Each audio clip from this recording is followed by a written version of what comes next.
emergency recording. Boom! Emergency recording. Hello, guys. I'm super late. Wow. I'm super late. This is rough. We don't talk about that. We don't talk about what just happened. But yeah, we're here and we can kind of get this live. We're a couple turns late, so I'm gonna hop back to the beginning. I'm sure you've been watching it. This is my first time seeing this, right? Yeah, I'm just watching right now. So hold on. I'm gonna share my screen so we can go through. We're gonna start a little behind because I'm gonna take some time so you can catch up, right? So if you wanna look at this right now, right? We're on the first turn.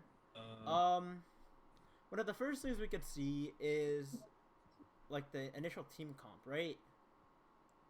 We have Dragapult, Mega Beedrill. Those are like you expected those to come. Also, I have them on the wrong side. Whatever. And then you have Rotom-Mow, Mamoswine, Incineroar, and Swallow. So overall, like his upper picks, maybe like he left out Primarina, and then Dozer Dave brings out like Rotom-Frost. Interesting. I didn't know he had Rotom-Frost. It's not on the roster here. Oh wait. Oh yeah, it is. I'm pretty sure. Oh wait, I screenshotted the wrong team. Yeah. I screenshotted the wrong team. I'm so sorry. I'm so sorry. Anyway, let's just watch the match. Let's watch the match. I'll fix it. He goes for Flamethrower turn 1, but he has an Aqua Barrier to do it, and then he Gyro Balls him. So that's a good trade. Good initial trade. Really good prep on that part. He knew that was going to happen. Flamethrowers again. Is this thing specs? Maybe. Rotom-Mow pulls up on the Dragon Tail, forcing it out. Seems like they're going to be... Seems like Greninja might be hazards. Or maybe a Ferrothorn to get up spikes and stuff. Yeah, Stealth Rocks. And then he gives away Ferrothorn. That's not the worst. It didn't have the greatest matchup here. If that Dragapult has Flamethrower specs, the Beedrill it doesn't necessarily want to stay on. It's one thing it could check though, but he probably has Cofagrigus for that as well. It didn't really like have a good matchup here because Mamoswine checked it, Incineroar checked it, Swallow could 1v1 it, Dragapult 1v1s it, and like Rotom could 1v1 it. So I honestly anticipated the Fire Blast on the Dragapult, but I guess he went for Flamethrower more for accuracy. Yeah, you don't want to be cursed by bad RNG. Oh yeah. And then body press Cofagrigus. This thing is max Fizz Def, probably for Beedrill, and he got knocked off on the left over. That's not good because like he's opening avenues for the Beedrill to clean up. Yeah, I can see that. Like Beedrill's such a sweeping mon.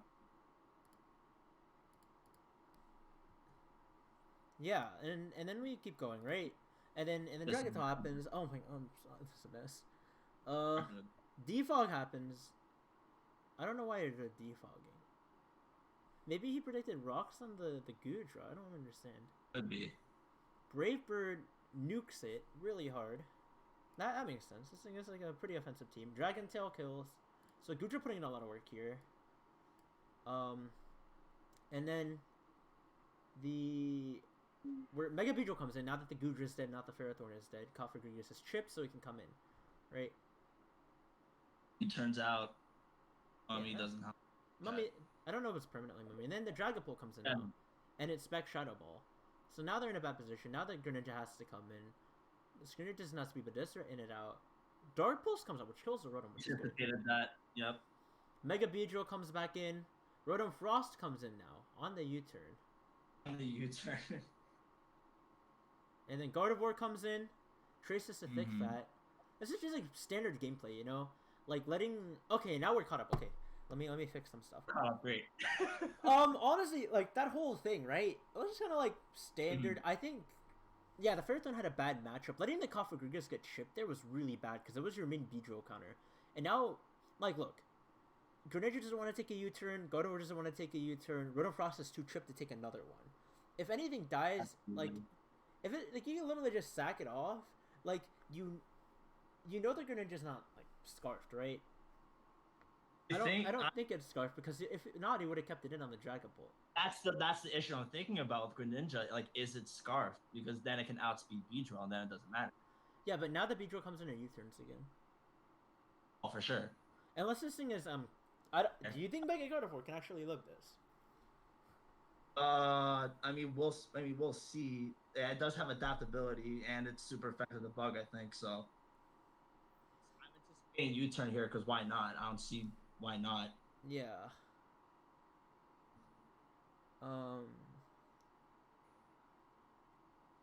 Yeah, that makes sense. Like, I don't see a reason he just doesn't U-turn here. Into Mamoswine. Yeah. Then again, if it doesn't kill, then he basically loses, because then I don't know if the Mamoswine could take something. So maybe he could like... sack the Frost. What if he sacks the Frost, then goes into Greninja? Well, but then... Well, if it's, like... This is on the contingency that it's Scarfed. If it's not Scarfed, I think the game is over at this point. Like, I really don't see anything that Dozer Dave could do against this Beedrill right now. Like, yeah, like, who outruns this? Does anyone outrun it? No, I don't think... No. I don't think Dozer Dave had a Scarfed Pokemon, so I wonder what his win condition was here. Maybe this is the win con. Maybe it's supposed to, like, tank a U-turn and then, I don't know, sort of speed. Because, like, because this, like, Dragapult Mega Beedrill combo will outspeed most of your team. Unless you're running a Scarf. And even then, it will outspeed some Scarfers as well. Their base 140. Shadow so Sneak. That doesn't kill. Ooh, that was a physical Gardevoir. Did he not calc it? Or is he trying to set up like a Water Shuriken victory? Could be. Yeah. Could be. Because, like, he comes in, Water Shuriken kills, and then the Mamoswine is weak to it, right? Then he forces the one-on-one. Yeah. Then he forces a one-on-one between, like, Rotom-Frost and Mamoswine. And Mamoswine can't really touch it, but then again, how much health does the Rotom-Frost have? That's 27%. 27. Yeah, but the Gren has Dark Pulse, so I don't know if it might have Water Shuriken. It could be Specs. I can run a calc right now. This is actually a really precarious situation to be in right now for those of because, like, if he has Water Shuriken, I think he wins. If he doesn't, and considering the fact how he played the first interaction with the Mega Beedrill, I don't think he does. But we'll have to see if he has been, like, saving him. We'll have to see, yeah. Pokemon damage calculator. If we put in Greninja, let's see, it's like special base Protean, and then you put like, it will probably kill the Beedrill, right? Let's be real. Mega Beedrill is not taking a Water Shuriken. Absolutely not. Absolutely not. Banded Mamoswine will take 127 to 151 from a Hydro Pump, but like, how you think it's banded? What, the Mamoswine? I don't know if it's banded, but like, I don't. Water Shuriken only does 54 to 64%.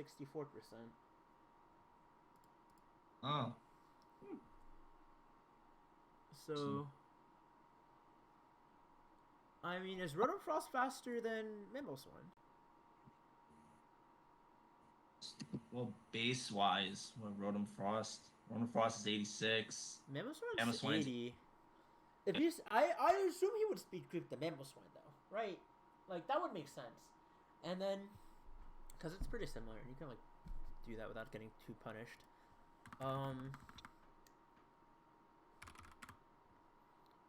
Rotom-Frost. It's not gonna die to Rocks. Actually, is Rocks up? Yeah, Rocks is up. Yeah, he brings in the Greninja. Wait, he threw. Wait, no, he didn't throw. Okay, no, that's GG. Yeah. There's nothing to do without the Water Shuriken. It was over. Yeah.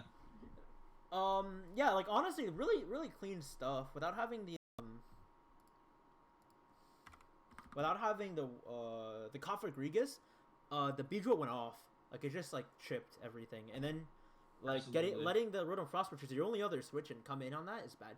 Like, maybe you kept the Ferrothorn for that. Not gonna lie. Like, the fact that the Ferrothorn and Cofagrigus died early was pretty rough.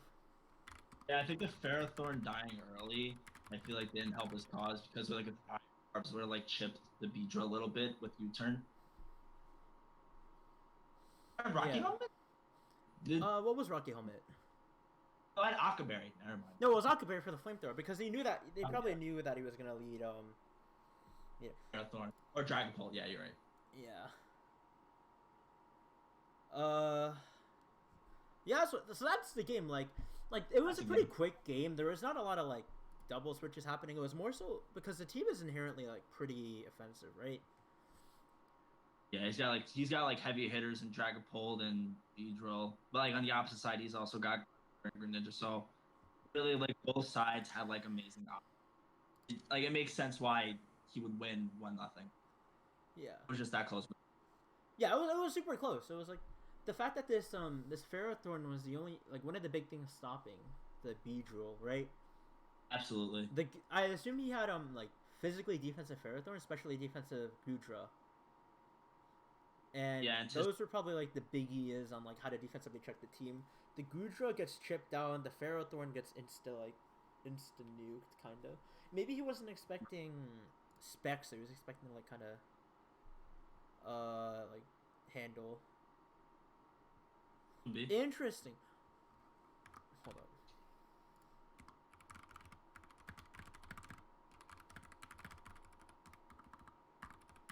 I'm gonna see if I can get him in for an interview because that'd be dope.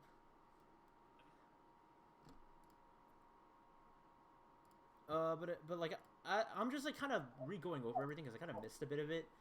Rotom comes in like the Rotom takes 36 from a Dragon Tail. Was the Rotom like physically defensive? I don't know. Maybe it was there. I think it was specially defensive, like being ready to like tank a Draco or something, right? I mean, Goodra's more of a special attacker than it is a physical. Yeah, that's why Dragon Tail's not that strong. Yeah, Dragon Tail is not meant to be. All that adds up. He probably wasn't invested in attack. That might have been just what it was. Yeah. Hey, it's your champion. Hey, welcome. I'm so sorry, by the way. I'm so sorry. I accidentally put. Hold up. Oh man, the overlay is messed up because we had no idea the game was happening, right? Oh, so I literally just get a DM. I'm like, the game's happening. So I had to like rush together an overlay. I had no idea the game was happening either because I just got a message saying. Yeah, so I'm like panicking. So I have like the wrong teams on the wrong side. I think I put Pace's team accidentally, so we don't talk about that. And then we literally joined like turn like 8, and then I'm like sitting there trying to like panic, set up a. Yeah. Anyway, for initial thoughts on the victory, that was really close against Congrats for the win. Congrats for the win. Yeah. I absolutely. Like I just wrote in chat, I kind of had the exact wrong team prepared for what Dave brought because I was really scared when looking at a matchup of Buzzwole, who was clearly banned. Yeah, he didn't appear in the game at all. And I was scared of him because I thought, look at my team and look at Scarf Buzzwole, and nothing will revenge kill it, and it can pretty much chunk everything I have. Especially with the Beast Boost, right? Yeah, the Beast Boost would be terrible.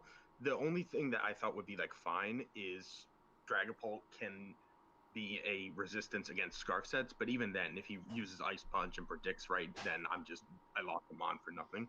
So I definitely did not look enough at Cofagrigus and Rotom-Frost, which was my problem for most of the game. Yeah, I noticed. Also, I clicked Brave Bird instead of Facade. Oh, that was a miss. I thought you saw the Cofagrigus and was just like, yeah, Facade's not good here. It wasn't a misclick. I should have clicked Facade, and I thought Brave Bird would kill, so I didn't calc it. And I did want to click Brave Bird just in case Cofagrigus came in, but it did not work out. Was your solo Guts? Yes. I did not click Facade. You thought Brave Bird would kill. Because he has a ghost type on his team. Like, it's an obvious switch. Yeah. You cover more bases by clicking Brave Bird. That's fair. Yeah, that's fair. Mm-hmm. But, sorry, that's my dog. Oh, no, you're fine. Outside of that, I used the standard set for most of it. Like I said, I gave Aerial Ace to Mega Beedrill because I was so worried about Buzzwole, and that did not come into play. So, good to know. So that was like your main tech, but aside from that, you're in like relatively traditional stuff. Main tech was that, and I was also really worried about hazards because Dave has like all the hazards that have ever existed on his team. Yeah, he has like Greninja and Ferrothorn specifically. Yeah, so actually, Incineroar's heavy duty boots, Mamo's heavy duty boots, and my Rotom is heavy duty boots. Wow. And you can kind of see as the game progressed that he started like bringing in the Goodra and trying to Dragon Tail stuff. Yeah. I know the initial switching into the Rotom. Did you think it was going to like do a Draco Meteor over a Dragon Tail? I didn't know what it was going to do, and I was kind of just weighing which of the mons I was not willing to lose, and not willing to lose to some tech I wasn't prepared for, because really I didn't prepare much for Goodra either, and most of my team, I don't have a fairy, I don't have Primarina with me, you know? Yeah. Why? Okay, so to bounce off that, sorry, like why didn't you bring Primarina? Because of the Ferrothorn with like maybe Power Whip? Yeah, and I decided, because I was looking at Primarina for a bit, but I decided that I didn't think it was that great versus his team, because one, even Goodra is not that scared of Primarina just because of how crazily bulky it is, and outside of that, you have Ferrothorn, who I can't do that much to, and I feel like Primarina wasn't enough of a value add compared to the mons I did choose to bring, you know? Okay. Yeah. So actually, I'm a little curious, especially because you're bringing something like a Swellow over a Primarina. Like, what was the job of it? Was it just like an early game breaker against some of his team? Yeah, I was looking at Swellow, and I was looking at the rest of his team, and again, it was kind of, Buzzwole was at least part of the mindset there, not all of the mindset, but I was thinking that physically, Gut Swellow would be a pretty strong threat versus his team, and that outside of Ferrothorn, he did not have a lot that would be able to tank it. Once Ferrothorn was dead, and I wasn't thinking about Cofagrigus as much, he didn't really have a great switch in. It was my thinking there. And a lot of the team actually was saying once Ferrothorn is dead, a lot of mons on my team kind of just plow through him. Like I kind of noticed it. Yeah, especially with Mega Beedrill, like especially since he let the Cofagrigus get like tripped really heavily. I was just like, Beedrill comes in and U-turns every time. Yeah, I was actually kind of surprised that. So I didn't expect the body press. I thought he might just be like Shadow Ball or something versus my mom, which is why I tried to switch into Incineroar, and that was a good play on his part. But I was surprised that he kind of just was willing to let him take so much damage from the knockoff and kind of just stayed in until he was dead, you know, because Mega Beedrill could run through his team so easily after Cofagrigus was dead. Yeah, I see that. I'm trying to think. At the team builder, I know you mentioned Buzzwole. Was there anything that like? Because I know Dozer Dave is known for having very untraditional sets. Is there anything you like preemptively prepared for that you were expecting in terms of like the classic Dozer Dave tech? Yeah, so there's your I first keep mistake. saying. Imagine expecting something from Dave. I keep saying Buzzwole, and it was a big thing, but Zapdos didn't appear either, which I was kind of surprised about. Zapdos is huge, just in terms of its versatility. Like, that's a mon where you could say, you could run the easy set. You could just run it bulky and give it, Roost and, like, Discharge or whatever. But you could run a ton of sets with that mon, and he just didn't show up at all. I was surprised. And I'm surprised as well. I was thinking I was thinking with, like, Zapdos, like, Zapdos can, like, mess up the Rotom and the Beedrill a little bit. Mm-hmm. Yeah, and I think oh, sorry, you can go. No. You can say what you want to say. Oh, I was gonna say the fact that Zapdos gets static, I hate if the Dragapult is physical, like I don't think it matters that much because Dragonites isn't contact. U-turn is contact, so like if the Beedrill got paralyzed or if the Swellow got paralyzed, like it deters a lot of physical moves. Like so I'm a little surprised he didn't bring the Zapdos there. Yeah. Yeah, it's terrible to have a Mega Beedrill and click U-turn when the other team has a static or flame body mon, it almost makes you decide every turn whether or not you want a U-turn or not. It's a big problem to consider. And that's another thing I was worried about his hazards a lot, and partially for Mega Beedrill, and that's why I had so many heavy duty boots users to not chip the rest of the team, because my team is very rocks weak. Like, you got Incineroar, you have Swellow, you have Beedrill, and outside of that, you can get chipped by spikes easily, you can get status easily. So I wanted to get Rotom as the defog off like immediately. Once those rocks came up versus my team, I was like, my number one priority is getting these off the field. And so you weren't afraid of like letting the Rotom die or get chipped just for the sake of like enabling your team. because something I mentioned is that like your team is very offensive. Maybe not like Donald level of offensive, but very like the combination of Mega Beedrill and Dragapult is nothing to be slept on, right? No, absolutely not. Especially Dragon Dance, Dragapult. It's just the reason I wanted to make it so offensive is because when we were looking at the team, I actually team built with my brother. So when we were looking at the team, we were saying this team is very, very middling speed tier. There's no one that fast on Dave's team. You can abuse it, essentially. Yeah, and it kind of is similar to the first matchup as well, in which Donald was able to make all his mons like modest or adamant because of the lower speed tier of Aiden's team, right? Yeah, and that's kind of exactly the case, because if I look at my team, I gave plus speed natures on a few of them, but not most of the team, really. Mm-hmm. And some mons I didn't even give. I don't think I gave Incineroar speed at all, which isn't big for Incineroar, but you know, when you don't have to run speed and you can put it into HP, it makes a big difference. Yeah. Also, to go back, yeah, go ahead. No, I was gonna say, one of the big something I wanted to ask about. One of the big like end game situations was that like, I believe it was like a 3v2, right? Something with it was like a 3v3 with the Greninja, the Gardevoir, and the Rotom. One big thing we were thinking about was what happens if he has like Water Shuriken Greninja, right? Because he brought the physical Gardevoir to try to counter the Mega Beedrill. I don't know if he calced it, but it didn't kill, right? Mm-hmm. So I was wondering, like, I'm surprised that the Greninja wasn't running any sort of priority, considering, like, I don't know, like, some of your team, like, especially the Mega Beedrill, is very susceptible to like, priority, right? Yeah, well, honestly, when I was looking at Greninja, I wasn't sure what kind of set he was going to run at first, just because he's Greninja and he can have, like, 500 different moves on him. Yes. But I think Greninja suffers heavily because it's just normal Greninja in terms of using Water Shuriken. Because Water Shuriken is decent priority, and it's great priority if you're running Ash Greninja.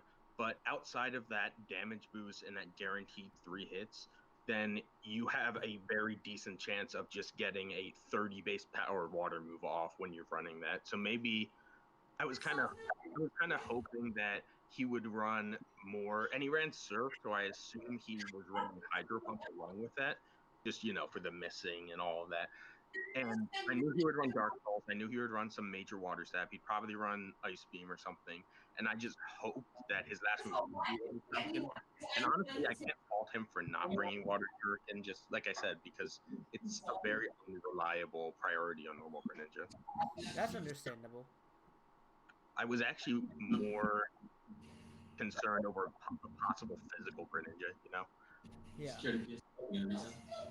The physical Greninja is like never used, but especially on normal Greninja, it's pretty viable. Especially with Gunk Shot and such, he could tear through Primarina if I was not expecting it. Mm-hmm. Were you afraid of the Scarf? I was afraid of Scarf on a couple mons. I did not expect Scarf on Rotom-Frost because I was not thinking of Rotom-Frost that much. I only bring that up late game, like you had, and like you ran Surf. So like, is he Scarf Surf? Like, then the Beedrill's gone essentially, and then you lose that. Right, but with Greninja, I was not thinking he'd run Scarf because without like Specs or some other kind of choice item, Greninja's damage potential is very low. Yeah, it's more so like of a utility mon, right? Like in a pivot. Yeah, and I think even Rotom-Frost with Scarf is better offensively versus our team than Greninja is, you know? Yeah. And I knew he was going to run some kind of Scarf mon, and I was actually considering running Scarf Dragapult during parts of the team building process because given his team's so slow, Scarf Dragapult is outsped by no one on his team if they're Scarf. Yeah. But that we kind of decided against it because Scarf Dragapult, despite having that great speed tier, it does not deal a lot of damage. Yeah. You don't need it. I thought I did need it for a decent amount of his team, and honestly, without Specs, the Akaberry was cool on the Ferrothorn, Without the specs, And I don't know if that Ferrothorn would have went down. That was great. I guess that would be the last one for a while. Sorry, my family's talking around me. Oh, But no, yeah, that's fine. yeah. Outside of that, I just thought that the game was incredibly close. I mean, obviously, it all came down to whether he had Water Shuriken in the end. And yeah, that physical Gardevoir set was awesome. I gotta say that. Yeah, I respect it. That was a really interesting bring. Oh yeah. Anyways, do you have any like closing thoughts about the match or about like your bracket run? How confident were you like coming into the match? Coming into the match, I was decently confident. I was kind of unsure of how things would turn up. I actually was thinking for some time that he might bring Rypherior, because Rypherior fills its own niche, and I've always been a big proponent of running Rypherior with weakness policy because it can tank almost all super effective hits if they're non-stab. And it's the kind of thing where Rypherior does well versus a decent amount of my team. Like, even against Rotom, he might be able to tank a Leaf Storm or two. And, I really, on Dave's team, when I was coming into it, I was thinking to myself, he has a lot of good mons that could fill good roles versus my team. And I'm just hoping he's going to bring the ones I prepared for. And he brought some of the ones I prepared for, but he really mostly picked mons I was not focusing on. So actually at the start of the game, I was a bit worried. And it was very, very close because of that, I believe. And honestly, Dave, I think, built maybe a bit better than I did this week. And if he had Water Shuriken on Greninja, he clearly would have won. So all I got to say is it was a great match. All props to Dave in the world, especially for the cool sets he brought. And honestly, in any other day, he would have won, Yeah. Anyways, thank you so much for the interview. It was a blast talking to you and seeing your perspective on the match. Sure. It's fun to be here. There's a lot of like there was a lot of insight I got from like the different kinds of Pokemon he had and the surprising amount of depth on Dave's team. So, yeah, Dave's team is very, very interesting. It was something that took a lot of thought to build around just because of how much potential it has, Mm-hmm. And well, it's Dave, so yeah, Mm-hmm. Dave is just Dave. So as a closing thought, you've made it past the first round. Currently it is you and Donald.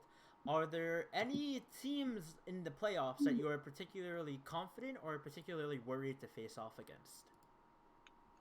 the remaining. Well, I mean, I did have one loss this season, as I'm sure you can see. Well, I didn't have one loss. I had two. I think I had two losses. I can't even remember my record on. Oh, did I put? draw. I You're don't. 5. He was 5. Yeah, you're 5-3. Yeah. I lost to Pace, and I lost to other people. That way. Wow. Yeah, but Pace is. If I go against Pace again, that's gonna be a crazy hard match. Just Pace is very, very good at this game, and his team is brutal. Don, I don't know what I'm gonna do versus his team yet, but it's something where I think I'll gain or lose confidence when I start building and start trying to figure out everything I want to do for it. But yeah, I haven't figured out that team yet, obviously, because I just finished this match, Yeah. Mm-hmm.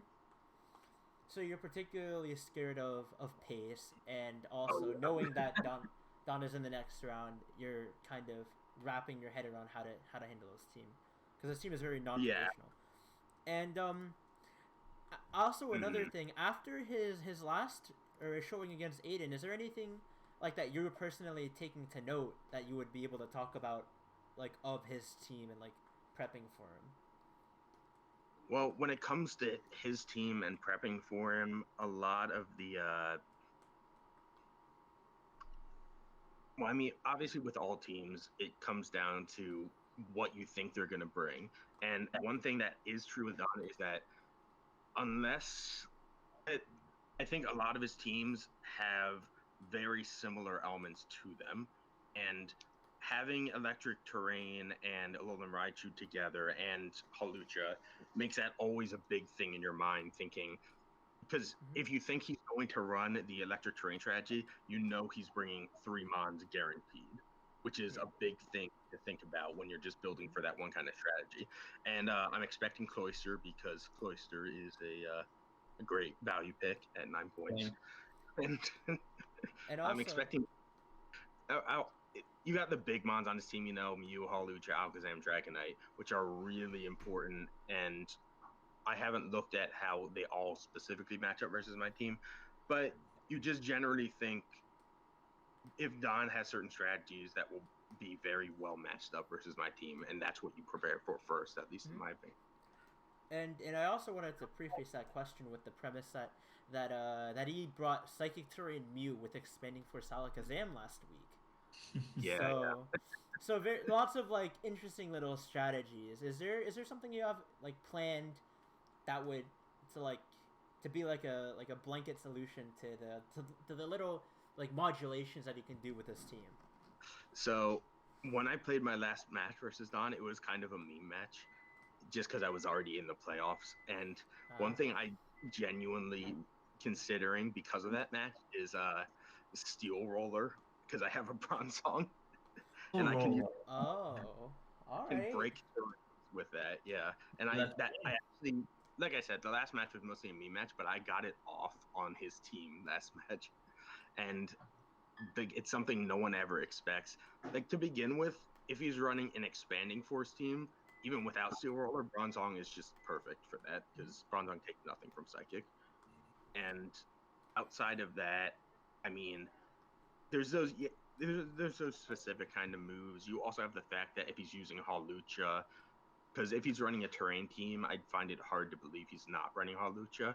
Then you can run Dragapult. You could run like Scarfed Infiltrator Dragapult and see if you can outspeed him and get a surprise kill and stuff like that. And I think my team has pretty decent workarounds for a lot of the surprise strategies that Don can come up with. Nice. And I'm not gonna keep you any longer because I don't want you to leak your entire plan just in case Don or anyone else may be watching this. So thanks so much for having you.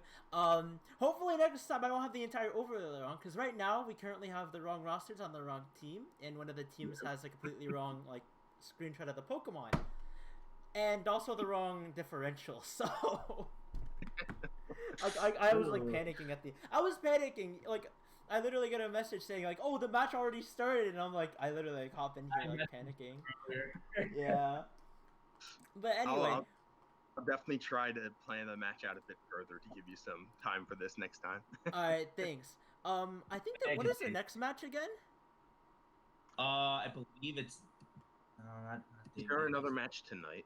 There might be. I recall there should be another one tonight, but I'm not sure. I think it's Cam's match. Cam against who? It's Cam against Hudson Heracross. Oh, Cam against Matt. Do you have any? Okay, so the final question we ask everyone on here is, who do you think is going to win that match then? The Hudson versus Cam. Hudson versus Cam, huh? Yeah.